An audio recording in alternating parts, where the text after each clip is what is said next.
Muy buenas tardes a todos. En primer lugar, querría darle las gracias a todos ustedes por su asistencia a este acto, que una vez más contará con dos partes, como las otras veces que lo hemos hecho. Por una parte será David Macià, que es el director de inversiones del Grupo Crean, que nos va a contar su perspectiva sobre la situación actual de los mercados y también sobre la posible evolución de los mismos durante el año 25. Además, para completar la visión de David, hemos traído también como invitado a Francisco Gordillo, que como ven ustedes ahí es cofundador y CEO de Avenue Digital Investments, que es una compañía dedicada fundamentalmente a la inteligencia artificial, toda la conexión con el blockchain, y sobre este tema es sobre el que nos va a hablar.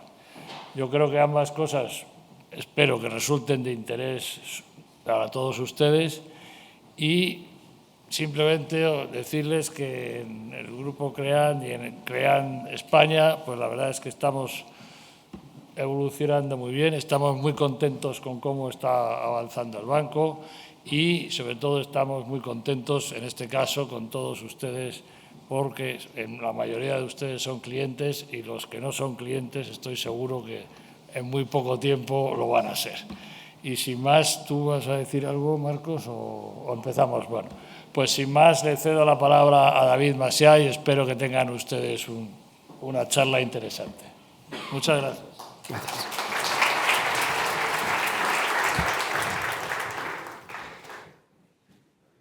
Pues, antes que nada, muchísimas gracias por su tiempo esta tarde y voy a intentar... Tienen unas 2x1, sesión 2 ponencias, entonces tengo que intentar ser rápido con la mía. Espero que consiga ser inteligible. Quería empezar por hablar del futuro, porque mucha gente cree que para invertir es necesario conocer el futuro. A lo mejor inteligencia artificial va avanzando a toda velocidad. De hecho, leía que OpenAI acaba de sacar un servicio que se llama Deep Research, que pueden contratar cualquiera de ustedes por $200 al mes a un empleado virtual de nivel doctorado. O sea, va a toda velocidad cómo avanzamos. ¿Se imaginan que un día la inteligencia artificial nos dice lo que va a pasar mañana?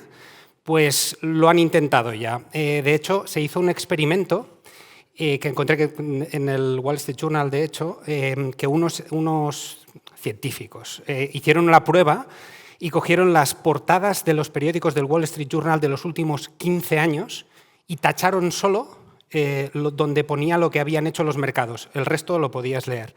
Cogieron a 118 traders, gente experimentada, con muchos años de track record en mercados financieros, y les dieron 15 portadas, una por año, de forma completamente aleatoria, que correspondían al día siguiente. Entonces, esa gente podía leer lo que había pasado, lo que iba a pasar al día siguiente, y entonces les daba $1 millón, ficticio, para operar podían escoger renta variable, renta fija, y podían ir largos o cortos, ¿vale? Resultado del experimento, acertaron la dirección, hicieron 2.000 trades, acertaron la dirección el 51% de las veces. Son gente súper experimentada, sabiendo lo que iba a pasar mañana, 51%. El rendimiento medio fue el 3% de todas sus operaciones. La mitad perdió dinero y un sexto de todos esos traders lo perdieron todo, ¿vale? Eso es sabiendo el futuro. Si alguien tiene ganas de hacerlo, luego abrieron la web, esto estaba en una web, y lo abrieron a cualquiera. Lo pueden hacer ustedes mismos, tienen aquí la dirección, y pueden a ver qué tal les va. Desde que han abierto la web, el resultado ha bajado. El 3% es peor que un depósito, o dentro de poco va a dejar de serlo, pero era peor que un depósito. Desde que lo han abierto y lo hace todo el mundo, el resultado es un menos 30% de media, ¿vale? Es decir, los traders eran malos, pero si no eres trader se te da un poco peor, ¿vale? La conclusión, en cualquier caso, es que adivinar el futuro no es necesario para invertir. Para invertir, lo que es necesario es entender el presente, entender el entorno donde estás invirtiendo y estudiar mucha historia, porque los humanos tendimos a repetirnos, rimamos, no es exactamente igual, pero muchas de las cosas que suceden ahora ya han sucedido en el pasado o se parecen y podemos aprender del pasado. Por cierto, lo que sí que hace la inteligencia artificial, de momento no adivina el futuro, pero lo que sí que hace es dibujos chulísimos con una frase. Yo no entiendo nada, o sea, muy poquito de usuario de inteligencia artificial, pero sí que lo hice, de ponerle una frase y que te salga un dibujo, y lo puse tal cual, ¿vale? Y todas las de la presentación están hechas con inteligencia artificial. Aquí le dije, dibújame un robot disfrazado de pitoniso. No está nada mal, ¿vale? Para entender el entorno, y luego hablamos de inteligencia artificial, que es una de las cosas esenciales para entender y posicionar nuestros ahorros este año, hay una que es primordial, tendremos que hablar de Trump, es inevitable. Y luego hablaremos un poco de Europa, un poco de China, un poco de geopolítica, muy rápido, para luego pasar a inteligencia artificial. La inteligencia artificial lo hace fenomenal, pero si contáis, yo le dije, dibújame a Trump con el signo de la victoria, hay 6 dedos. Hace errores, ¿vale? Sigue habiendo errores cuando haces cosas con inteligencia artificial, lo digo, pero no os fiéis al 100% de lo que salga de un motor de inteligencia artificial. Trump, os resumo los impactos de sus principales medidas y os resumo el impacto en crecimiento, el impacto en inflación y el impacto sobre el resto del mundo, que en este caso lo hemos dejado en Estados Unidos, en Unión Europea y China, y luego hablaremos. De esto están saliendo mucho en prensa 2 cosas que tendremos que detallar un momentito. Uno es aranceles. Sabéis que Trump, día sí, día también, sale en prensa amenazando o anunciando nuevos aranceles. De los aranceles hay 3 posibilidades. Hay 3 posibilidades de lo que está haciendo Trump. Una es que sea una táctica negociadora. Lo hizo con Colombia. Colombia le devolvió un avión que habían enviado a Estados Unidos con inmigrantes ilegales. No dejó aterrizar en Colombia y luego ese mismo día Trump dijo que ponía un arancel del 25% a todo lo que era de Colombia y al día siguiente el avión aterrizaba sin problemas y el arancel se había retirado, ¿vale? Es una táctica negociadora, bien. Hay una segunda posibilidad que es por convicción. Trump dice que los aranceles los pone porque el resto del mundo está robando a Estados Unidos y lo dice convencido, ¿vale? Y una tercera posibilidad que es que sea afán recaudatorio. Si consigo recaudar mediante aranceles, podré bajar los impuestos, permitir que sigan bajos, porque este año vence la rebaja de impuestos que aprobó Trump en su anterior mandato, y además seguir bajándolos más, pero tengo un déficit disparado, tengo que recaudarlo en algún sitio. De esas 3 posibilidades, el mercado se está creyendo la primera. Está diciendo, esto es solo una amenaza, no es las otras 2. Yo lo que digo es simplemente dudemos, porque las otras 2 son muy creíbles y de hecho es muy probable que las otras 2 tengan mucho peso en las decisiones a futuro de Trump. Segunda cosa que sale mucho, aparte de Trump, es Musk. Es Elon Musk, el CEO, creador y fundador de Tesla, y se le ha montado un ministerio que es el de ahorro fiscal. Tiene que despedir muchísimos trabajadores y ahorrar muchísimo dinero para que así el déficit baja, no porque dejes de gastar, o sea, sí, pero porque dejas de gastar gasto superfluo, digámoslo así, ¿no? Aquí una reflexión, el 25%, el 10% de todo lo que gasta Estados Unidos es donde tiene capacidad de maniobra Elon Musk. No es nada sencillo lo que está intentando hacer. De momento, en Estados Unidos tienen muchos datos, son muy transparentes, y en Estados Unidos sabes lo que gasta el Tesoro cada día. Y Trump está gastando 30.000 millones diarios. Biden gastaba 26.000. O sea, con Musk ahorrando muchísimo dinero, se gastan 4.000 millones más al día, estamos hablando en Estados Unidos. Es decir, tengamos un pelín de duda al respecto de la eficiencia, el resultado que pueda salir de eso, que podría ser muy bueno. Conclusiones que tenemos que llegar para memorizar, para luego posicionar ahorros. El impacto sobre crecimiento de las medidas de Trump es más crecimiento. Sobre inflación y tipos es tipos al alza, inflación al alza. Y sobre el resto del mundo es negativo, sobre todo por los aranceles, el resto no tanto, ¿vale? Quedémonos con esa película. Segunda gran conclusión, si la inflación y tipos es al alza, el dólar también. y el dólar está presionado al alza mientras eso siga el curso que parece que está siguiendo. Más cosas a memorizar de Trump para entender su política. Puede ser que sea una táctica.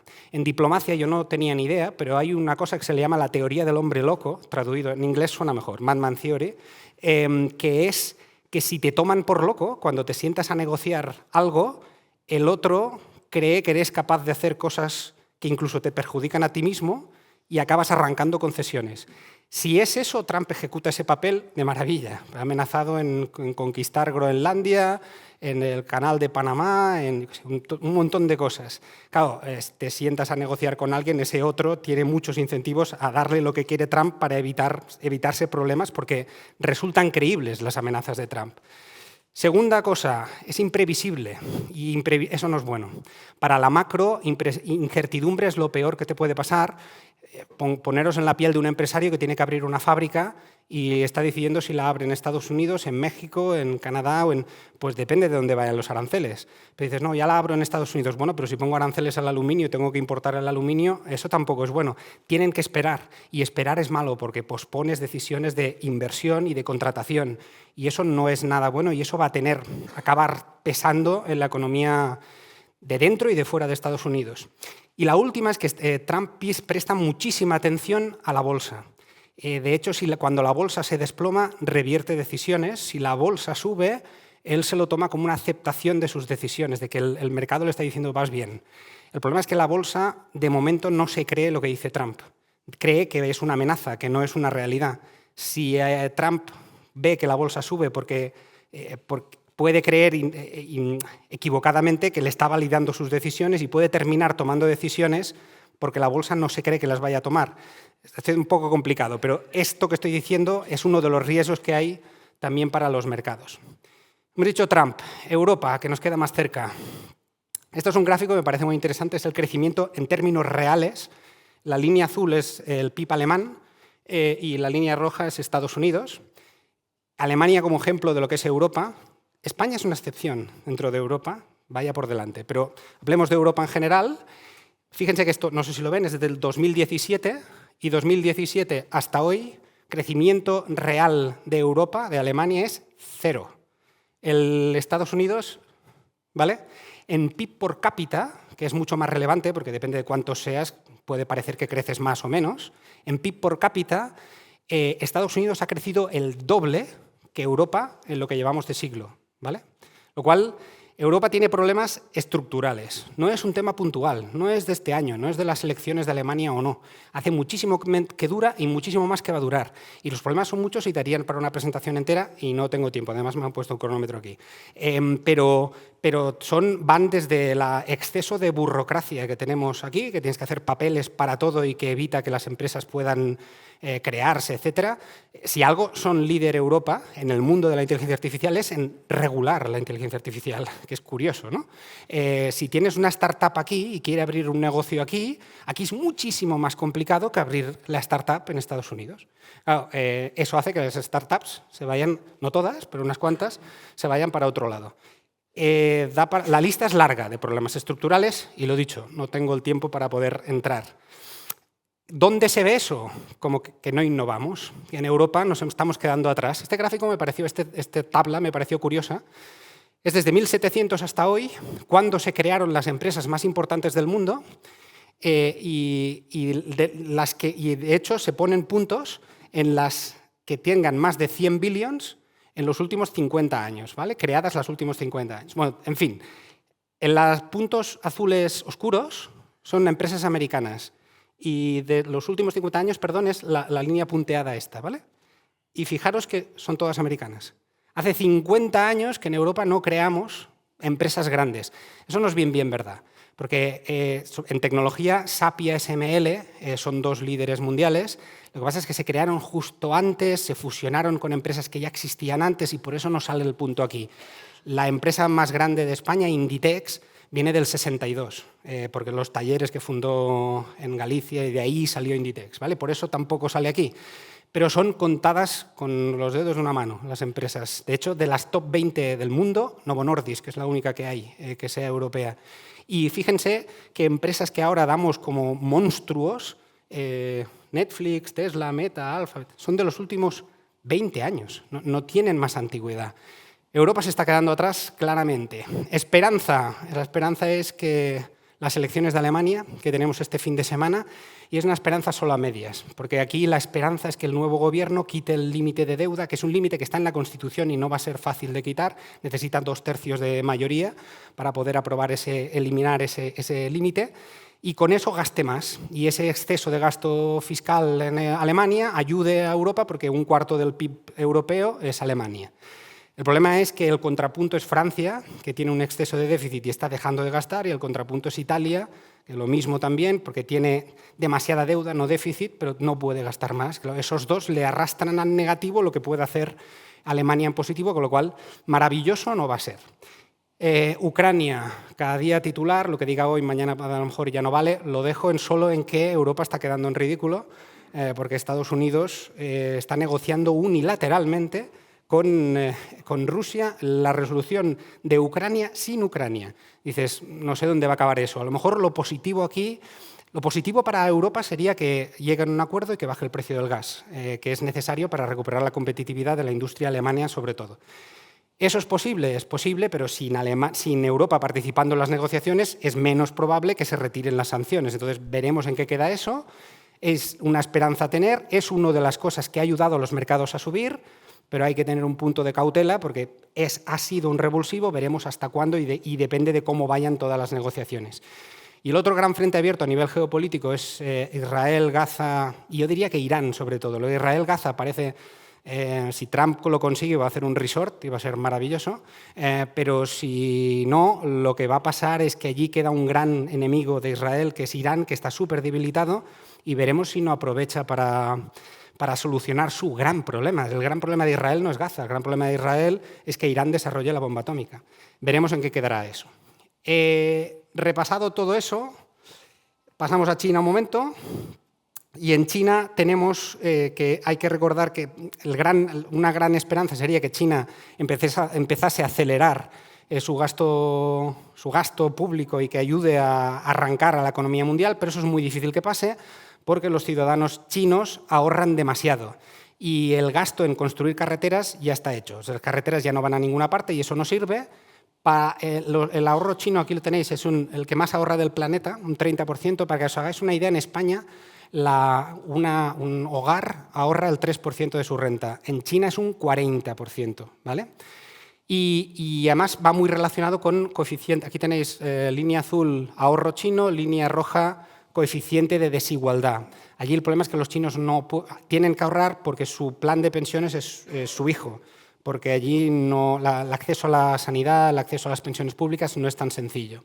Total, la solución es que consuma el consumidor, pero el consumidor no quiere consumir porque ahorra demasiado y ese ahorro lo tiene además en el inmobiliario que viene de burbuja y los precios caen porque venimos de uno de los precios del real estate más caros del planeta, ¿vale? Y eso es muy difícil que se corrija y va a tardar.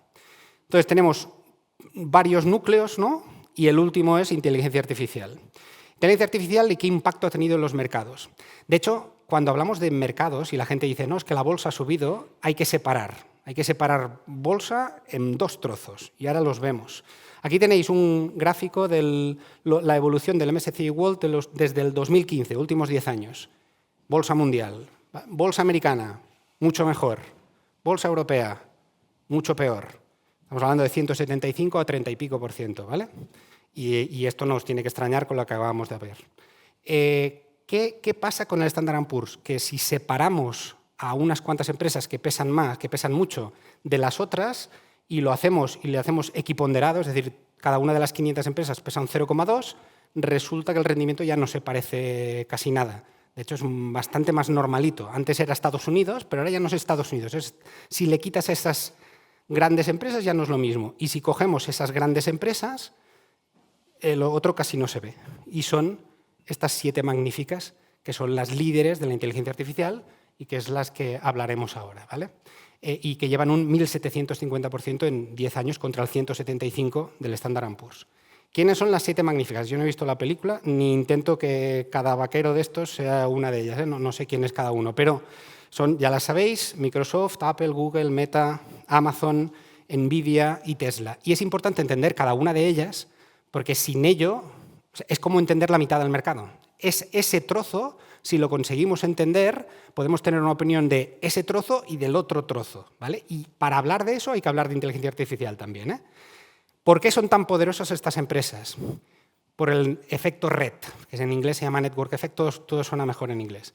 Y os he puesto un ejemplo de por qué es tan potente ese efecto. ¿Os habéis planteado por qué usamos el teclado QWERTY? QWERTY es lo que... ¿vale? La distribución de las teclas del QWERTY no es nada natural, viene del siglo XIX y se pensaron para el telégrafo. Se fusionaron 2 fabricantes de máquinas de escribir, que eran americanos los dos, y empezaron a pagar cursos de mecanografía por todo el país.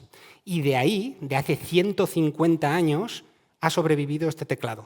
La gente aprende a usar ese teclado con esta distribución y luego, como está acostumbrada, no cambia. Todos vosotros en vuestro móvil podéis programar para que la distribución del teclado sea más natural que esa, que en teoría es mucho mejor. Una vez aprendida vas más deprisa escribiendo. ¿Pero cuántos lo habéis hecho? Nadie, seguro que nadie. ¿Por qué? Porque ese efecto, que hace 150 años que se ilustra con esto, sirve para explicar todas estas compañías que estoy diciendo. De hecho, todas menos Tesla. Tesla no tiene este efecto. Y es uno de los motivos por los cuales es de las que menos nos gustan. Pero bueno, ¿por qué? Porque cada una de ellas, de estas otras 6, podemos explicar el por qué es tan poderosa. Google, por ejemplo. ¿Por qué todo el mundo navega por Google?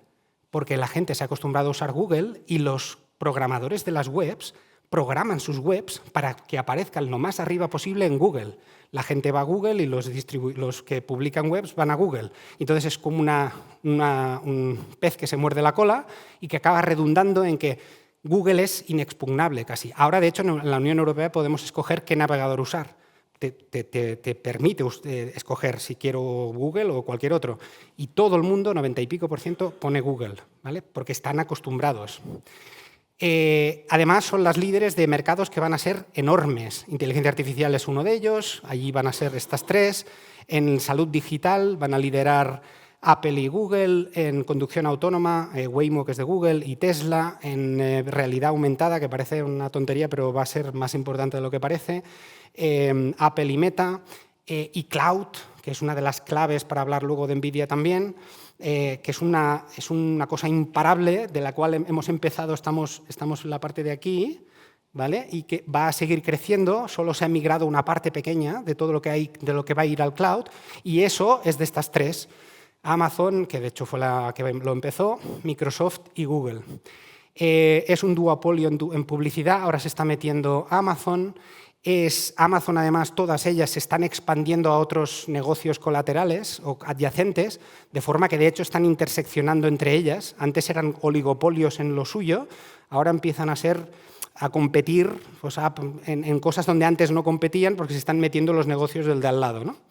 Y Amazon ha hecho de todo, hace robots que tienen las fábricas para distribuir, tiene robots domésticos que te acompañan y sacan una antena y que te avisa de si viene un ladrón y de si se te está quemando la tortilla y no sé cuántas cosas más. Son los líderes en asistentes virtuales y esto es clave. Uno de los motivos por los cuales estas empresas son tan poderosas es porque no es que dominen el resultado, dominan el intermediario. Antes nos metíamos a la web con un ordenador, luego fue con el móvil. El sistema operativo solo hay 2, uno es de Google, Android, y el otro es el de Apple. Y a través de ellos ves todo el resto. Y lo siguiente es que no sabemos a través de qué, pero tú vas a hablar con un asistente. Y de hecho los asistentes más conocidos son el Alexa, el de Google, el Siri no te entiende, pero también Copilot, ¿vale? Entonces, estos son de ellos. Aunque el modelo de inteligencia artificial sea buenísimo, el de Anthropic o el de quien sea, para acceder a ese modelo vas a ir a través de cosas que son de esta gente. Y de hecho, es uno de los motivos. Meta está desarrollando gafas con Ray-Ban porque cree que el móvil no va a ser el sitio donde vas a mirar las cosas, va a ser las gafas. Si ellos consiguen tener el siguiente gadget, en vez de ahora es el móvil, no tienen móviles Meta y es las gafas, pues todo eso les va a permitir dominar el mercado que después llega, ¿vale? Hace cosas espectaculares, no tenemos tiempo de lo que hace ya los móviles con estos asistentes. Una a una, repasarlas. Múltiplo histórico, más allá de la descripción, eso es lo de menos. Ya hemos explicado que son compañías espectaculares. Quedaros con el múltiplo, es decir, cuántas veces beneficios cotizan cada una, ¿vale? Que es lo que podemos usar para comparar si están caras o baratas. Y luego será importante este dato. Resulta que Alphabet, que es líder en todo, está 18 veces beneficios, que es menos que el mercado americano. Resulta que Meta, que tira un 35% de sus ingresos en un proyecto de realidad virtual que de momento nadie usa y no genera ingresos, tira un 34% y está per 22, 23. Microsoft, 30 veces, pero sabemos que el cloud en los próximos años se va a multiplicar y ellos van a tener seguro un tercio de eso, con lo cual tan caro tampoco parece. Amazon solo tiene ingresos internacionales de un 20%. O sea, lo que puede crecer fuera de Estados Unidos es inexplicable. Y, de hecho, es el líder en e-commerce y no gana dinero con el e-commerce, lo gana con el cloud. Cuando deje de invertir en mejor logística para que te lleguen las cosas más rápido a tu casa, todo eso es dinero que se va a poder repartir a los accionistas. De aquí poco tendrás un dron que te lo dará en 5 minutos. O sea, cuando lleguemos a eso, generará una caja tremenda. Apple, 30 y pico veces beneficios y es hardware. Y depende de la renovación, del ciclo de renovación del iPhone. Aquí empieza a haber más dudas. 30 y pico me parece un poco mucho. Aquí la clave es cuánta la gente se necesite cambiar el iPhone porque necesites que vaya más rápido para poder ejecutar los nuevos programas de inteligencia artificial. Yo tengo un iPhone desde hace 4 años. No me lo he cambiado ni me lo pienso cambiar. De momento no es necesario. A lo mejor la inteligencia artificial, de hecho, es la clave para que Apple siga subiendo o no, ¿vale? Tesla. Este es un coche de Xiaomi, el que hace de todo, ¿no? Muy chulo, ¿no? Y este es Elon Musk diciendo quien invierta en Tesla es por nuestra inteligencia artificial, no por nuestros coches. Y esto es un PER que ahora es 125. Tesla depende, este es su robotaxi, que solo tiene un maletero enorme y 2 plazas, no tiene ni volante ni... Dice Musk que en 2027 estará por todo el mundo. Musk incumple sus plazos una y otra vez, ¿eh? Pero Tesla, lo único, yo no intento aconsejar ni comprar ni vender nada. Simplemente digo 120 y pico, esta sí parece cara, ¿vale? Y luego está Nvidia, que es la que sale cada día en la prensa. Y Nvidia, el múltiplo es 30 y pico veces. Que dices, hombre, pues tampoco es tanto. Ahora lo hablamos. Desde el ChatGPT, 720%. Noviembre de 2022, en 2 años, ¿vale? ¿Qué hace Nvidia? Todos sabemos, ¿no? Nvidia hace chips, bueno, pero ¿qué hace? En los centros de datos estos, los servidores, lo tenéis dibujado aquí, es una torre, imaginaros torres de estas, en las películas salen, ¿no? Torres enormes de que van largando, que van filas y filas de torres de estas. Cada torre de estas tiene 32 cajas, en cada una de esas cajas hay 8 chips de Nvidia. Cada uno de ellos, Nvidia los cobra $25.000, la última vez que lo miré. $25.000, para repartir esos chips se usan furgones blindados y van guardas armados, porque imaginaros la millonada que vale eso, ¿vale? Y GPUs son necesarios para entrenar modelos de inteligencia artificial. Sin eso no puedes. La cuota de Nvidia es un 90%, ¿vale? Y por eso ha pasado lo que ha pasado con Nvidia. Esta slide la tuve que hacer este fin de semana, porque esto cambia a toda velocidad. DeepSeek, no sé si vos habéis oído hablar de esto. Los chinos, que han cogido un modelo con chips viejos de Nvidia, o sea, es como si está todo el mundo gastando trillones y trillones en los super nuevo último chip que hace de todo y cogen estos chinos, como los tienen sancionados por todos lados y no tienen acceso, cogieron chips de hace 5 años y hicieron lo mismo que hacían los otros, con la misma calidad, a un coste un 94% inferior, ¿vale? Entonces, la gente dice, se asustaron los mercados y dijeron, ostras, ¿qué pasa? Esto es un momento Sputnik, decían, es un momento Sputnik, esto lo va a cambiar todo. Es el inicio del final de la burbuja de la inteligencia artificial. Bueno, conclusiones. Se puede hacer más con menos, no hace falta usar el último chip de lo último que ha salido. 2, el liderazgo americano a lo mejor no es tanto, a lo mejor la oportunidad para Europa de que recuperemos un poquito, ¿no? Porque dices, no, si los chinos lo han podido hacer, pues a lo mejor si nos ponemos, ¿no?, con 4 Commodores de esos, bueno, no sé. Y la inteligencia artificial va a ser un commodity, y eso es importante. La inteligencia artificial está gastando muchísimo dinero y parece que el modelo sea la clave. El modelo no es la clave. El modelo es imprescindible para evolucionar la inteligencia artificial, pero es el intermediario. Meta lo regala, su modelo lo regala. DeepSeek lo publicó, se puede coger entero, ¿vale? Puedes copiarlo, lo tienes accesible en la web. Pero esto dices, bueno, vamos a vender NVIDIA. No, entonces llega los 4 hyperscalers, a la semana siguiente empiezan a publicar resultados y en su CAPEX, es decir, lo que van a gastar en centros de datos que usan chips de NVIDIA, venga, donde dije 100 billones, pues ahora son 150. O sea, a gastar, no, lo de después de gastar, porque dicen, no, es que me da igual porque tengo tanta demanda de centros de datos que no doy abasto. O sea, no vendieron más porque no podían, ¿vale? Centros de datos tienen una demanda enorme. Y 2, tenemos dinero que vamos, para aburrir. Y tengo riesgo de Nokia. Riesgo Nokia le he puesto yo el nombre, pero riesgo Nokia es que un día salga el iPhone y que tú, Nokia, que era el 90% de cuota mundial, al día siguiente Nokia es como un chiste, ¿no?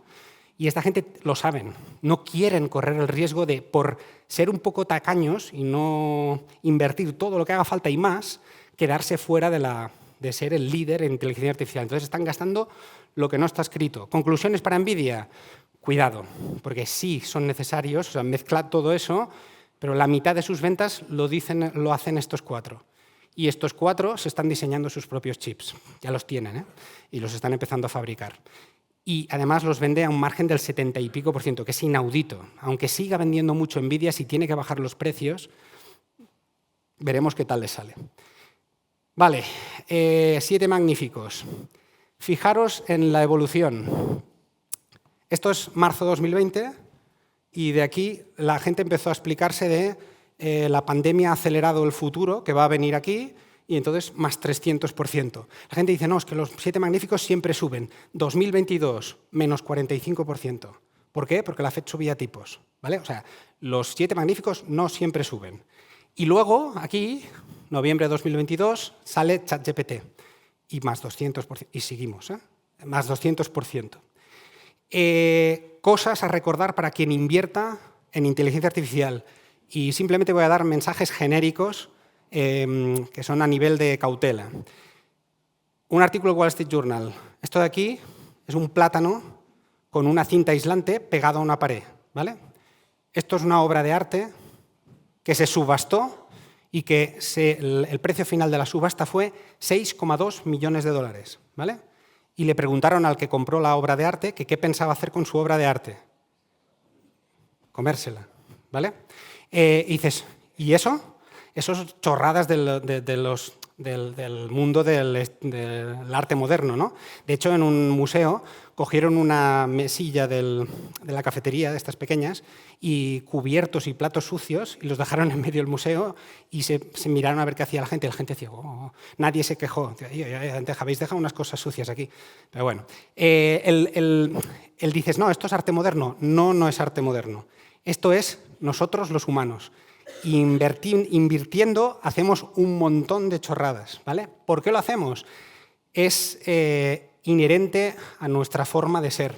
Esto es un experimento que se hizo en el año 62, que se puso una cámara oculta en un ascensor. Entonces había actores que primero dejaban que entrara uno en el ascensor y lo grabaron todo. Y luego entraban actores que se ponían, en vez de cara a la puerta del ascensor, de espaldas a la puerta del ascensor, ¿vale? Y todos se giran. O sea, el tío se pone aquí, ¿no? Y entonces van entrando y dice, hostia, ¿qué pasa? Otro que mira la pared y al final se gira. Todos, no lo podemos evitar. Tenéis que saber cómo somos. No podemos evitarlos. Nos giramos, ¿vale? ¿Por qué? Porque somos humanos y nos encanta copiar a los demás. Necesitamos aceptación social, también invirtiendo, ¿vale? Y eso sirve para muchas cosas. Un gráfico, un juego que no tengo tiempo, se me ha acabado el tiempo, antes de que me empiecen a decir que me vaya. Un juego que iba a hacer. ¿Alguien dice qué es esta acción? Supongo que yo contaba que alguien dijera, no, es Nvidia. He tapado el precio y la fecha, ¿vale? Si lo quito, ¿alguien qué? No, bueno, podría ser. No, Cisco. Pero bien, ibas por el buen camino. Cisco. ¿Por qué? Esto es de los años 90, hasta 1999. En esa época había una burbuja de Internet, ¿no? Supimos luego. Si había alguna manera de jugar la burbuja de Internet Internet era el futuro, ¿no? Eso lo teníamos claro. Eso fue verdad, ¿eh? Internet era el futuro. Ya lo sabemos. Cisco no era especulativo. Internet tiene que pasar por algún lado. Internet pasa por los routers, switches, todo el equipo que hace llegar Internet a donde sea, ¿no? Y la gente dijo, no, es que este va a ser el líder. Y este fue el líder, ¿eh? Si alguien invirtió aquí, ya hacemos fast forward, esto es como está hoy. 20 y pico años después, quien invirtió en el 99 no gana dinero. Cuidado porque una primera axioma para los que invertimos, una buena historia a un precio incorrecto no es una buena inversión, ¿vale? Y yo no digo que Nvidia lo sea o no, y ni que nada de lo sea o no, simplemente que tenemos que prestar mucha atención al precio que pagamos por lo que estamos pagando. Invertir en inteligencia artificial, lecciones, y voy terminando, ¿eh? No tenemos ni idea de quién va a ganar. Os he explicado las magníficas 7, pero en Internet, por ejemplo, que os decía antes, Internet era el futuro en los años 90, ¿no? WhatsApp se inventó en el 2000, pero lo tengo por aquí, 9. Uber también. Facebook 2004. Muchos de los usos de Spotify, es decir, vosotros digáis, ¿vale? En los 90 sabíamos que Internet era el futuro, pero no teníamos ni idea de qué es cómo se usaría en ese futuro para ganar dinero ese Internet. Y lo que digo yo es que a día de hoy no sabemos, aún es demasiado pronto, cómo se va a usar la inteligencia artificial en ganar dinero. No es tan sencillo. Podemos tener pistas, podemos intentar adivinarlo, pero no podemos estar seguros que lo vamos a acertar. Hay mucho riesgo de error porque es demasiado pronto. Sí sabemos que alguna o algunas de las 7 magníficas van a ser las ganadoras. ¿Por qué? Porque tienen mucho dinero, tienen capacidad de computación, tienen los datos de los clientes, están integrados verticalmente, tienen acceso a los clientes desde el principio hasta el final, crean el modelo, se lo venden al cliente, generan confianza. Si me viene a venderme un supermodelo de inteligencia artificial, Pepito S.A. o Google, yo voy a ojar Google, aunque el modelo de Pepito S.A. sea mejor, porque Google sé quién es. Pepito no, ¿vale? Entonces, alguna de estas van a ganar, no sabemos quién. La mejor idea inversión la mejor idea empresa al precio incorrecto no es buena inversión, eso lo hemos dicho. Cuidado con el consenso. Que todo el mundo compre Nvidia no es un dato relevante para comprar Nvidia o no. Simplemente digo eso, no digo que Nvidia no haya que comprarla, digo que no es un dato relevante. No os dejéis confundir de mi vecino está ganando dinero para invertir aquí. Última de estas consejos en inteligencia artificial. Muchas empresas ya no necesitan salir a bolsa a cotizar, porque hay muchísimo dinero en circuitos de capital privado, en venture capital, en private equity, etc. Hay muchas empresas que OpenAI no cotiza, va recaudando billions a puertas de inversores privados. A lo mejor la mejor manera de invertir en inteligencia artificial no está en cotizadas. Prestemos atención a esos otros activos.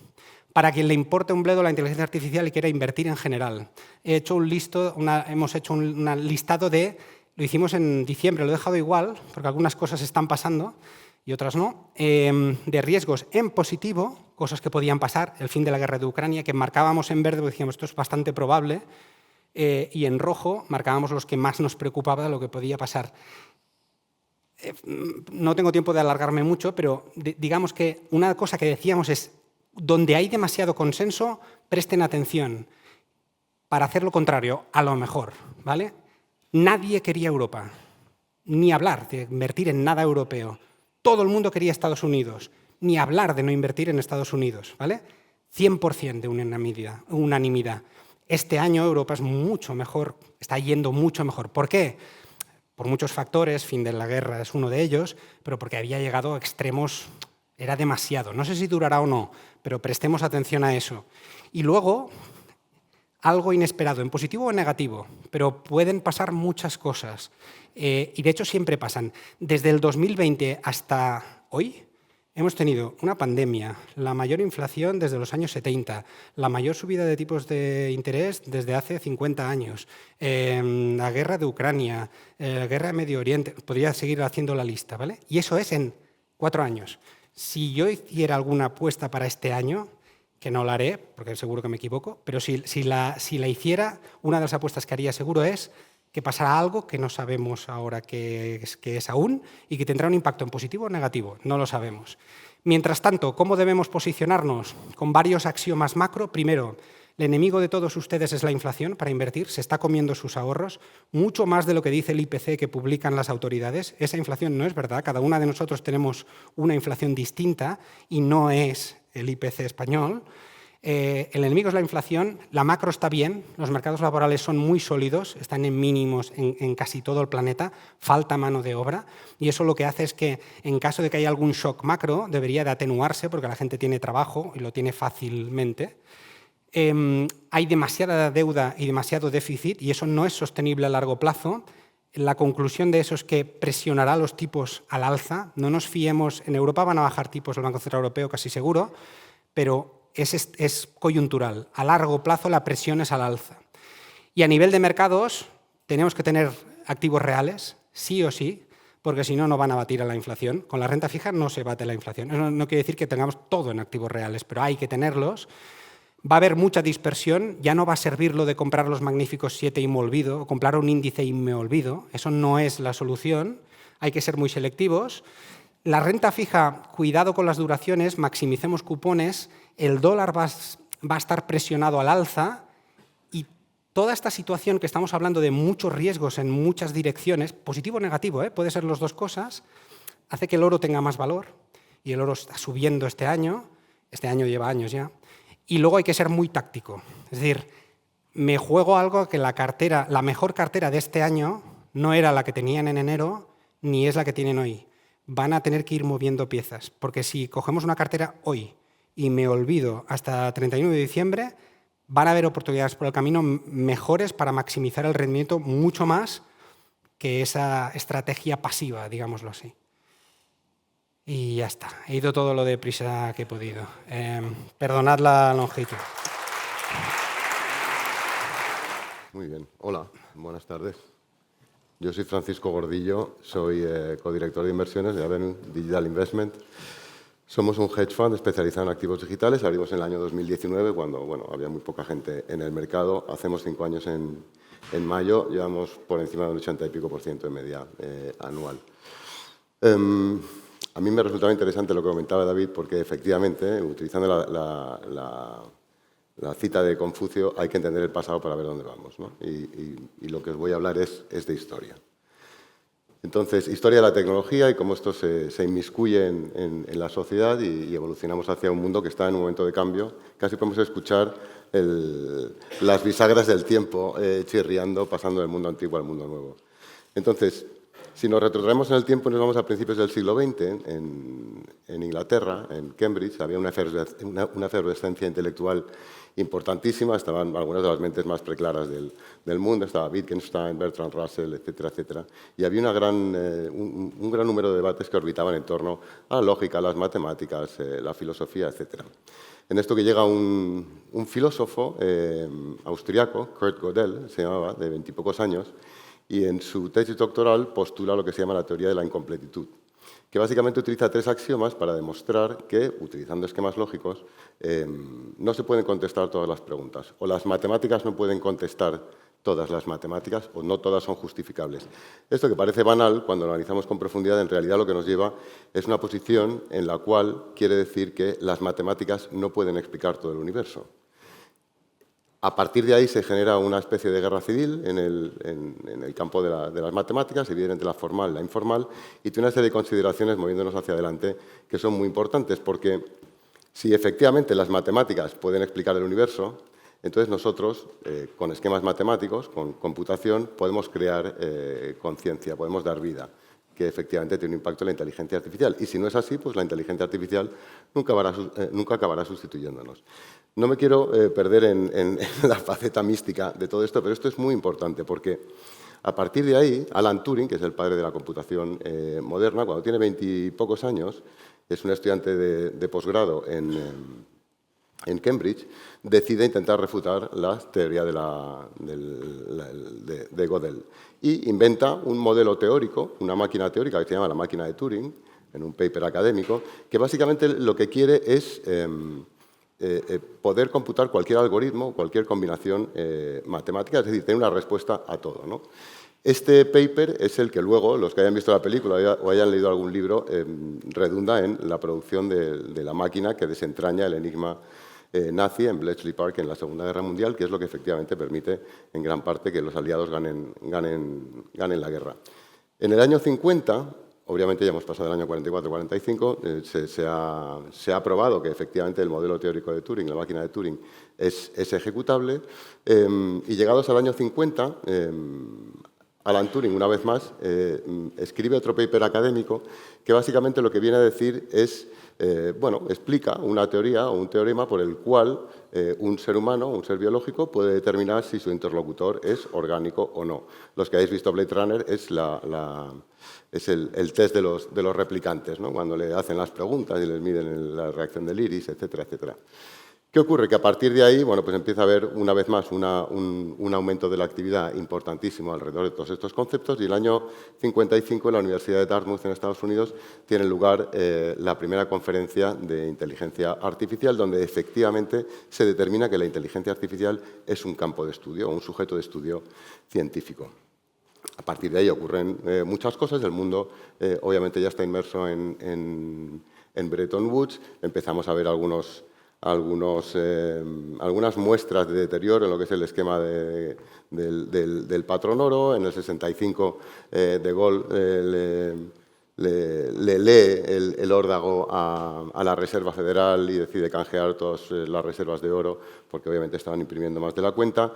En el 71 Nixon decide abandonar el patrón oro y en ese momento se para la investigación en inteligencia artificial porque la capacidad de computación no está creciendo a la misma velocidad que necesitan todo ese tipo de modelos. ¿Qué ocurre? Que socioculturalmente hablando, en ese mismo punto en el tiempo, tiene lugar la interconexión de las máquinas en ARPANET, que es el estado primigenio de lo que luego sería Internet, y de forma adicional lo que vemos es que los baby boomers, que han nacido al calor de la bonanza de posguerra, alcanzan la mayoría de edad y rechazan el pasado en el cual sus padres pues, lucharon por sus libertades y demás, y tienes una revolución contracultural.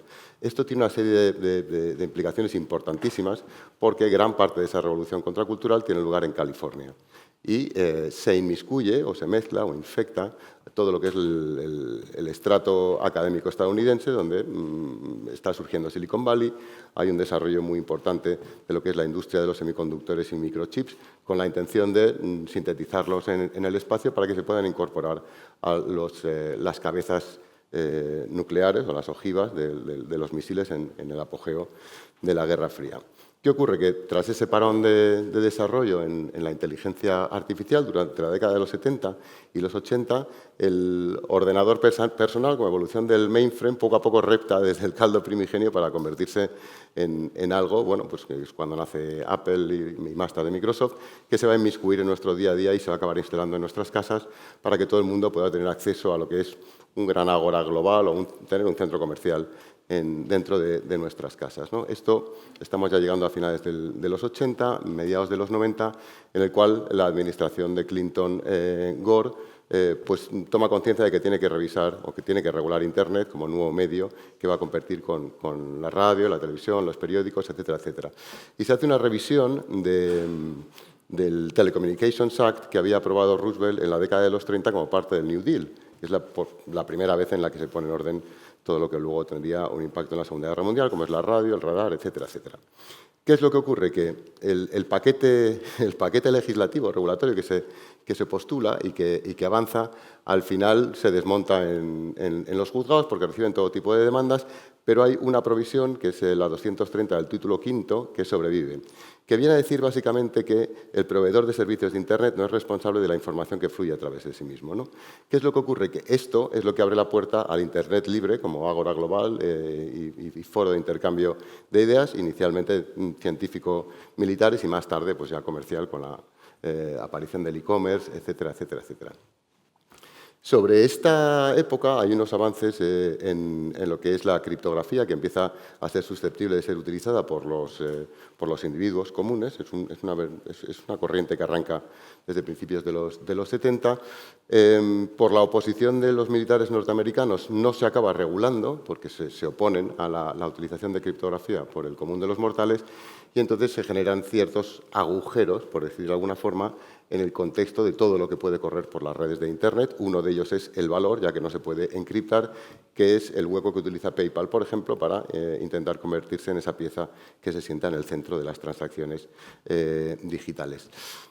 Cuando todo esto está ocurriendo, en la inteligencia artificial tenemos una corriente de avance que además supera lo que es la subida y la bajada de la burbuja digital, que había dos burbujas, de Internet y de la banda ancha, al calor de la cual luego surgen las redes sociales y tal. Entonces, en el año 2013, un equipo liderado de la Universidad de Toronto, un equipo científico de inteligencia artificial, se presenta a un concurso público por el cual se le está pidiendo a paquetes de software inteligentes que elijan imágenes y les asignen etiquetas. Lo que se postula, efectivamente, rompe todos los récords, y aquí es cuando tienes un poco el siguiente paso en la evolución de lo que son las redes neuronales. Llegadas al año 2017, se presenta un paper que básicamente postula lo que son los transformers, que no voy a entrar a explicarlo, pero que es la T del ChatGPT, ¿vale? ¿Qué es lo que ocurre? Que al fin y al cabo tenemos que pensar en cómo es el mundo en el que vivimos, ¿no? Y el mundo en el que vivimos es un mundo que es intensivo en datos, es intensivo en interconexión y es intensivo en energía. Uno de los grandes vectores importantísimos para tomar decisiones a la hora de invertir en empresas, sean cotizadas o no, es qué acceso tienen estas compañías a fuentes de energía o electricidad, una, escalables, y dos, a un precio relativamente razonable. ¿Qué ocurre? Que en el año 93, entre el 93 y el 95, aparece NVIDIA.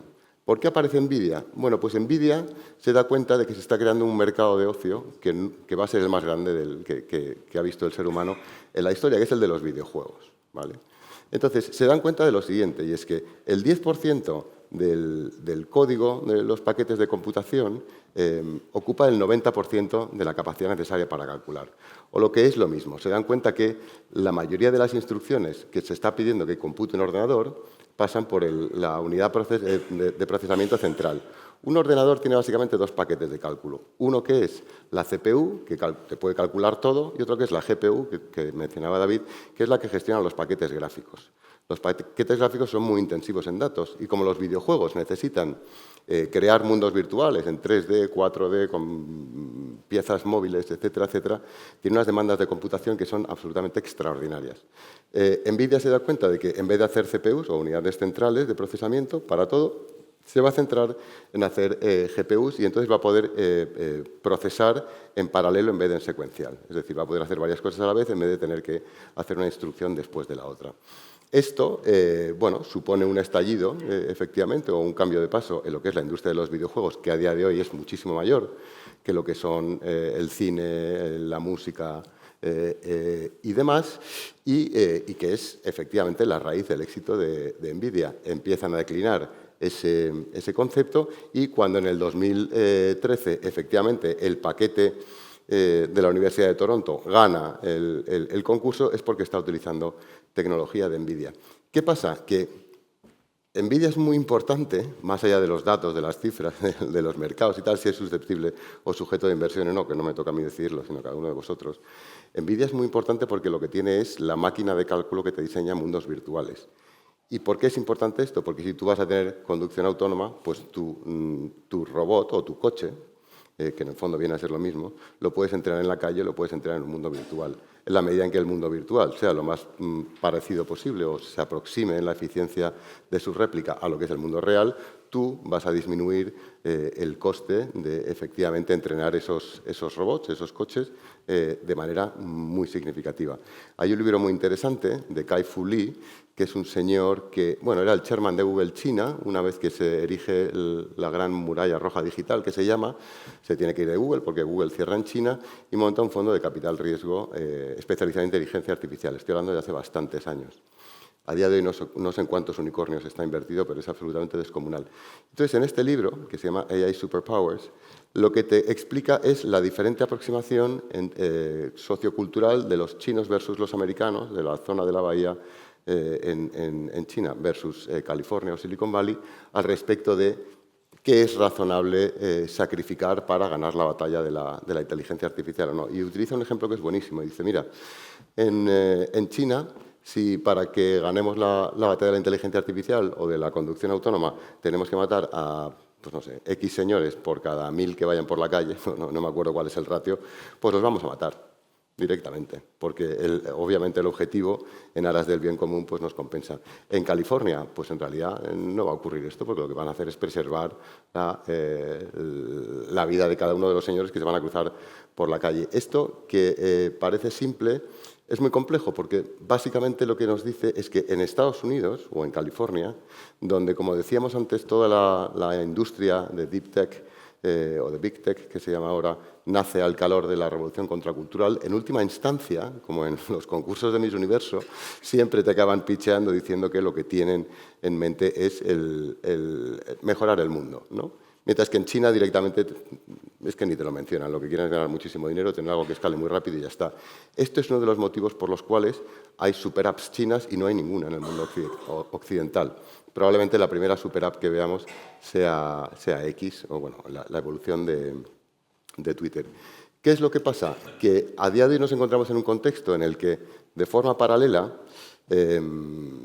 empiezan a converger todo lo que son las tecnologías, la creación del concepto de blockchain como base de datos jerarquizada en el tiempo, la utilización de la criptografía por el común de los mortales, y en un momento dado aparece Bitcoin.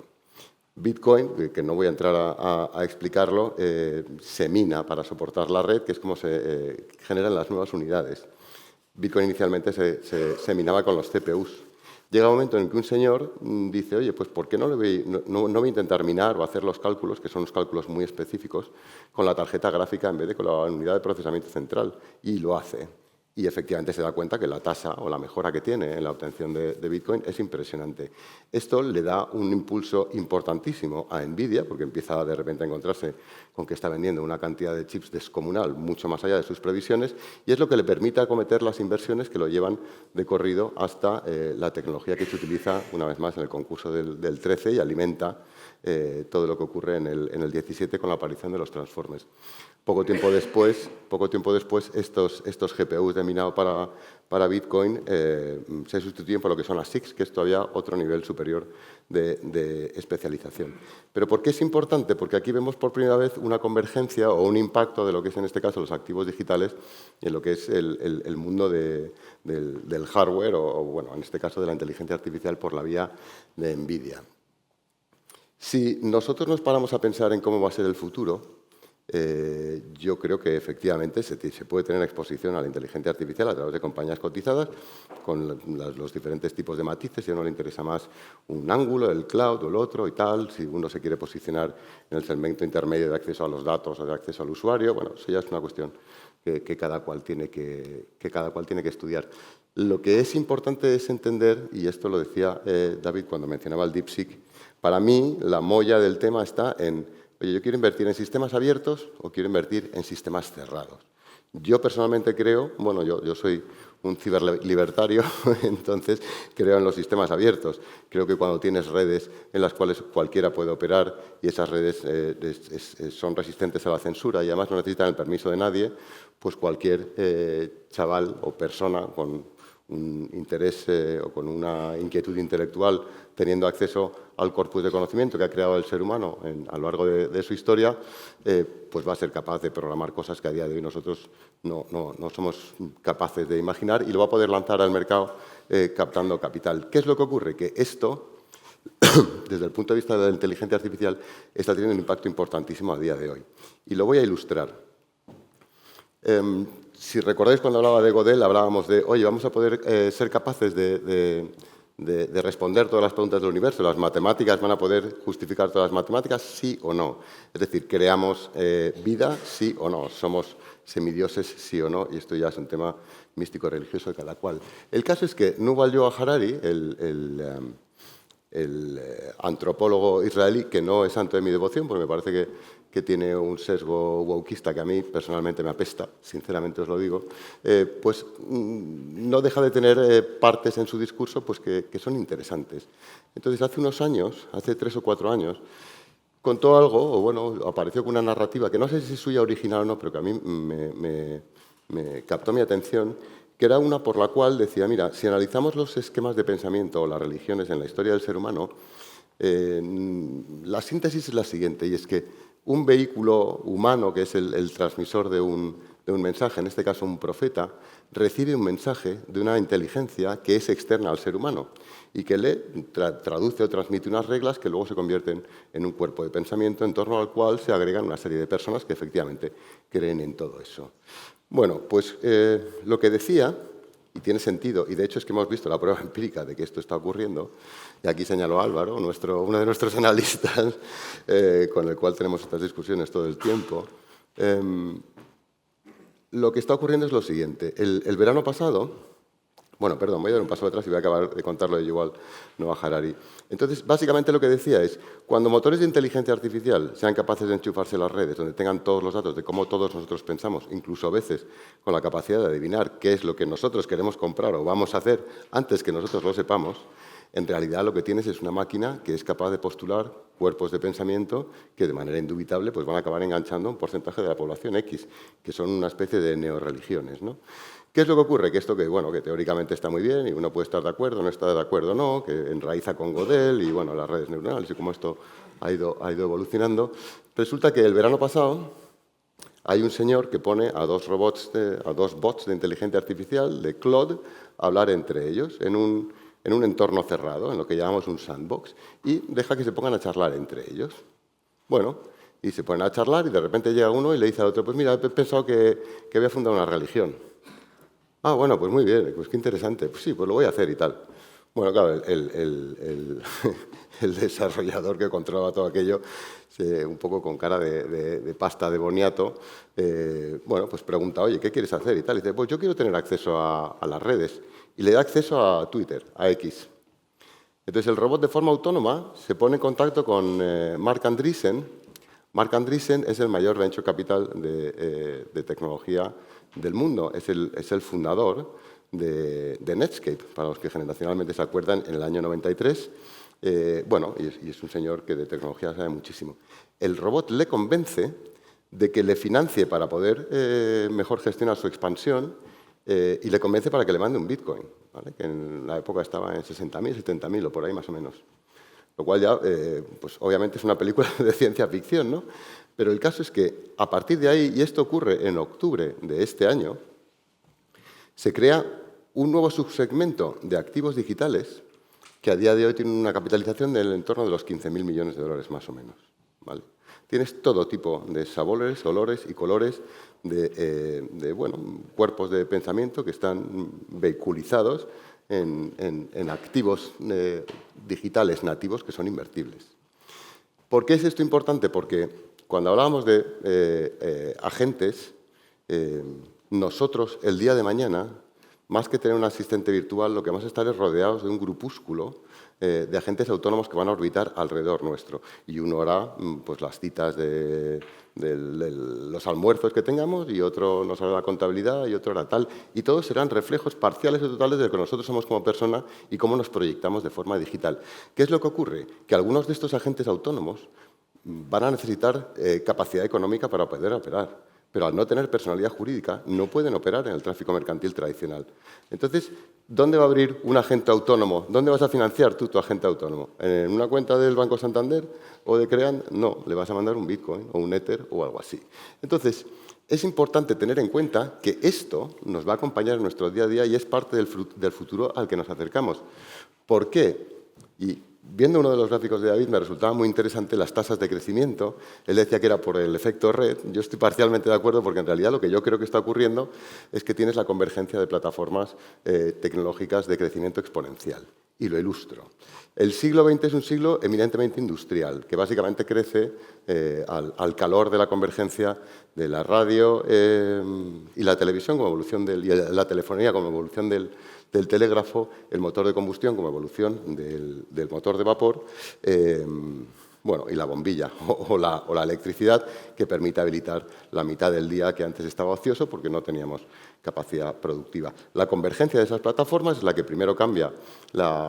Primero tiene un impacto en la Primera Guerra Mundial, cuando efectivamente la carga letal se puede proyectar a distancia, y efectivamente, ahondando en el siglo, pues tenemos toda esa cornucopia de compañías industriales, desde las utilities eléctricas hasta las de telefonía, hasta todo lo que podemos ver. Ahora estamos en un momento en el tiempo en el que tenemos un cambio de magnitud similar. ¿Por qué? Pues porque tenemos un paquete de tecnologías de crecimiento exponencial que convergen. Blockchain, inteligencia artificial, principalmente, y todo en lo que ellas influyen. Sanidad, robótica, nanotecnología, minería aeroespacial, etcétera, etcétera, etcétera. Entonces, tenemos que pensar qué es exactamente la exponencialidad de las cosas. La exponencialidad se define como el incremento de la tasa de cambio en el tiempo. Y lo ilustro, porque así dicho suena un poco raro. No cojáis los datos vamos a cogerlos con alfileres, pues no me acuerdo exactamente, pero creo que fue a principios, mediados de los 90, llegan unos señores y dicen, vamos a desentrañar el genoma humano. Ah, bueno, pues muy bien. ¿Y cuánto va a tardar usted? Pues 10 años. Ah, pues perfecto. Obviamente sabemos que la capacidad de computación se duplica cada 2 años por la ley de Moore, ¿no? Llegados al año 7, 8, llevaban desentrañado un 1, un 3% del genoma humano. Llegado al año 10, habían desencriptado el genoma entero. ¿Por qué? Pues porque a medida que avanzas en el tiempo, la tasa de cambio crece. ¿Qué ocurre? Que en un mundo industrial la tasa de cambio es lineal. En un mundo exponencial tienes un salto hacia arriba que, una vez que obtiene velocidad de escape, es imposible de alcanzar. Esto lo hemos visto en los precios de los activos digitales, donde Bitcoin pasa de valer prácticamente cero en enero del 2009 a día de hoy situarse en un trillón y pico. Entonces, en realidad lo que estamos es a las puertas de un mundo nuevo. Un mundo nuevo que deja de ser industrial y empieza a ser digital o empieza a ser exponencial. Y efectivamente, si uno es financieramente responsable, como dice Fidelity, hay que tener exposición a ese mundo.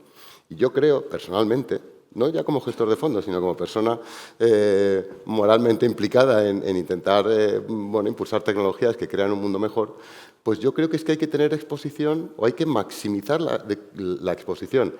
¿Exposición a través de las 7 compañías? Pues sí, con los diferentes matices del análisis de cada cual. Exposición a cosas que están fuera de mercado, como puede ser los agentes autónomos de inteligencia artificial que corren sobre redes blockchain. Por supuesto, aquí tenemos la suerte de que podemos invertir en esa infraestructura.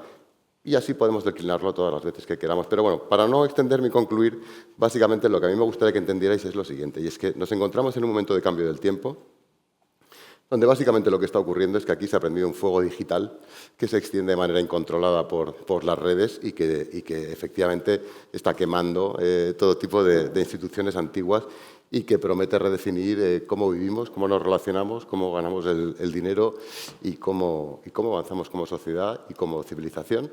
Y yo creo que es inevitable percibir esa pulsión entre el mundo antiguo y el nuevo que está teniendo lugar a medida que hablamos en la reunión en Arabia Saudí y en lo que está ocurriendo en Washington, como decía David, y este tipo de cosas. Entonces, si tengo que cerrar con un mensaje es que estamos en un momento de cambio brutal y hay que tener cierta plasticidad intelectual, financiera, como lo quiera angular cada cual, porque lo cierto es que la ola de cambio viene y es imparable. Entonces, el que no se suba o el que no intente encontrar una forma para poder engarzarse en ella, pues corre el riesgo de quedarse tan obsoleto de manera muy rápida por la exponencialidad del cambio, como le ocurrió a los señores que comerciaban con caballos a finales del 19, principios del 20 y llega el motor de combustión, por ejemplo. Los que no me conocen, que soy la gran mayoría, ¿no? Mi nombre es Javier Castellanos, el director territorial aquí de Madrid de CREAN. Para mí es un gusto el enclave y ver a tanta gente, ¿no? Así impresiona mucho y oye, muchísimas gracias tanto David como Gordillo por esta charla y simplemente pues trasladarles a todos el banco para mí ha sido una aparición nueva, el incorporarme a esta casa. Estoy encantadísimo de haberme incorporado aquí a Madrid, a esta gran entidad, rodeada de grandísimos profesionales. El banco sigue creciendo, se ha abierto una nueva oficina en Málaga. La gestión de la banca privada es una gestión que muchos conocen, que el banco la trata y la trabaja de una manera multidisciplinar. Estamos encantadísimos de poder ofrecer los servicios y poder asesoraros en la planificación con los retos que nos abren por delante con esta ponencia durante el año 2025. Y por hacerlo breve, si os parece, pues nos gustaría tomar ahora un cóctel, un aperitivo y sobre todo las gracias por la asistencia. Mucho gusto.